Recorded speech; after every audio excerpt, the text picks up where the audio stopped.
विद्यालयों में हिंदी की पढ़ाई होती है, तो हम चाहते हैं कि आप मॉरिशस में किस तरह से हिंदी शिक्षण और उसका काम चल रहा है, क्या क्या चुनौतियां आपके सामने आती हैं और किस तरह से समस्याओं का समाधान किया जा सकता है, कुछ आप रिकमेंडेशन देंगे तो बहुत अच्छा होगा। जी जी जी जी जी।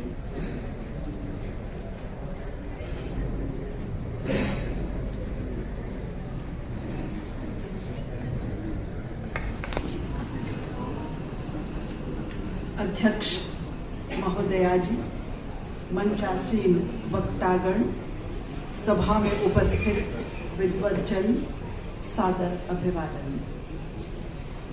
मैं विश्व हिंदी सचिवालय के उद्देश्यों को ध्यान में रखते हुए हिंदी शिक्षण के प्रचार कार्य पर अपने विचार व्यक्त करूंगी।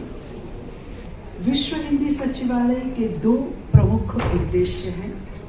प्रथम, अंतर्राष्ट्रीय स्तर पर हिंदी भाषा का प्रचार करना और द्वितीय, संयुक्त राष्ट्र संघ में हिंदी को आधिकारिक भाषा बनाने हेतु मंच तैयार करना।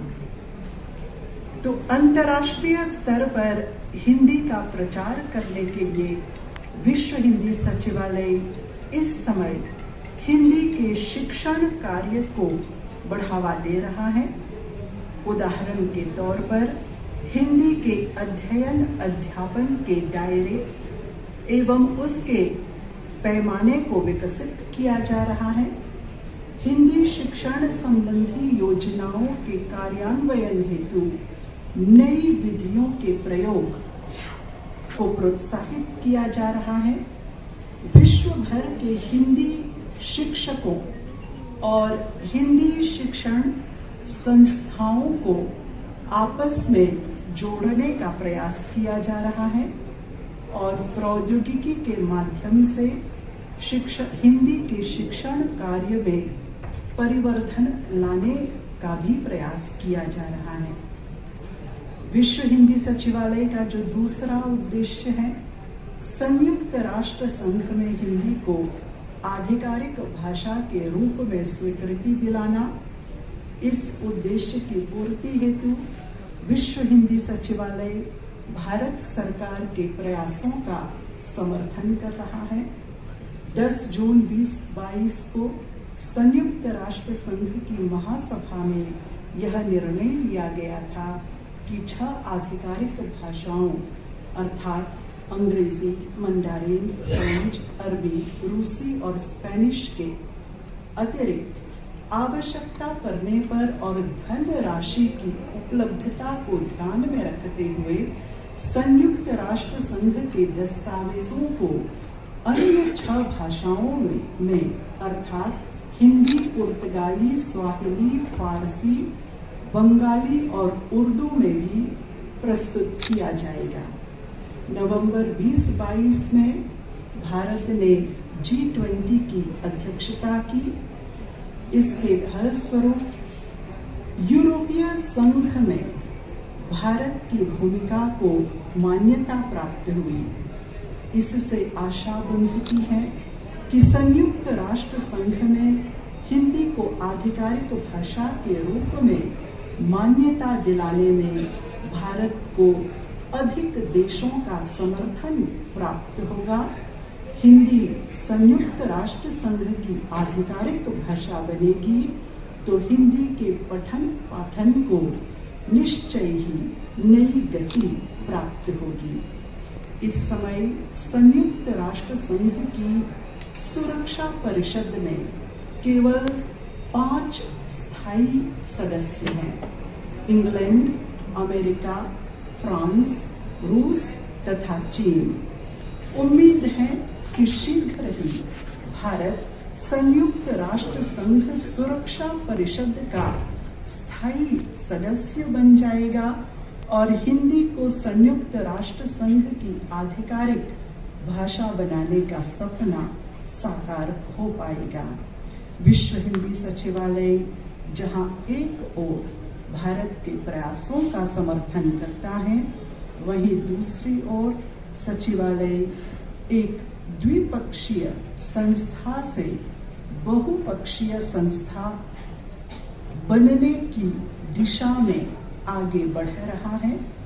बहुपक्षीय संस्था बनने पर संसार के अलग अलग देशों में सचिवालय की शाखाएं होंगी। इससे सचिवालय के उद्देश्यों को पूर्ण करने के लिए अधिकांश देश अपना दायित्व गंभीरतापूर्वक समझेंगे। एक साथ मिलकर हिंदी को संयुक्त राष्ट्र संघ तक पहुंचाने का प्रयास करेंगे। G20 में वसुधैव कुटुंबकम का नारा विश्व भर में गूंजा और दुनिया को सबका साथ सबका विकास के महत्व की पहचान हुई। इसी नारे के साथ हिंदी भाषा को जोड़कर और सभी देशों का समन्वित सहयोग प्राप्त करके हिंदी शिक्षण कार्य को आगे बढ़ाया जा सकता है। विश्व हिंदी सचिवालय हिंदी के पठन पाठन की अभिवृद्धि हेतु अलग अलग प्रकार से प्रयास कर रहा है। पूर्व में हिंदी में टंकन के लिए शिक्षकों को सक्षम बनाने के लिए ICT कार्यशाला का आयोजन किया जाता था। वर्तमान में हिंदी भाषा और साहित्य के शिक्षण में प्रौद्योगिकी के उपयोग हेतु नित्य कार्यशालाओं का आयोजन किया जाता है। विश्वविद्यालयी स्तर पर प्रौद्योगिकी के माध्यम से शोध कार्य करने के लिए भी कार्यशालाओं का आयोजन किया जाता है। पूर्व प्राथमिक स्तर, माध्यमिक स्तर और विश्वविद्यालयी स्तर के सभी शिक्षकों एवं प्राध्यापकों के लिए प्रशिक्षण का आयोजन किया जाता है। भावी योजनाएं हैं विभिन्न देशों में शिक्षकों के लिए प्रशिक्षण आयोजित करना, जिससे कि हर स्तर पर हिंदी के अध्ययन अध्यापन में नयापन लाया जा सके। विश्व हिंदी सचिवालय में 3 पत्रिकाएं प्रकाशित होती है: विश्व हिंदी समाचार, विश्व हिंदी पत्रिका और विश्व हिंदी साहित्य। शिक्षकों और विद्यार्थियों को भी लेखन कार्य के लिए प्रोत्साहित किया जाता है और हिंदी शिक्षकों एवं हिंदी विद्यार्थियों से प्राप्त रचनाएं विश्व हिंदी साहित्य में निरंतर प्रकाशित की जाती हैं। सचिवालय में एक ग्रंथालय है, अनुसंधान केंद्र है और मल्टीमीडिया कक्ष है। वर्तमान में विश्व हिंदी सचिवालय के ग्रंथालय में 11,000 पुस्तकें हैं। इनमें से 6,000 पुस्तकें बच्चों और नवयुवकों के स्तर की हैं और पिछले 3 सालों के अंतराल में ये पुस्तकें मंगाई गई हैं। इस समय एक अनुसंधान केंद्र का गठन किया जा रहा है और विद्यार्थियों के लिए मल्टीमीडिया कक्ष की स्थापना भी की जा रही है। भावी योजनाएं हैं विद्यार्थियों के लिए स्थापना करना और विश्व की शिक्षण संस्थाओं के साथ संसाधन की साझेदारी करना।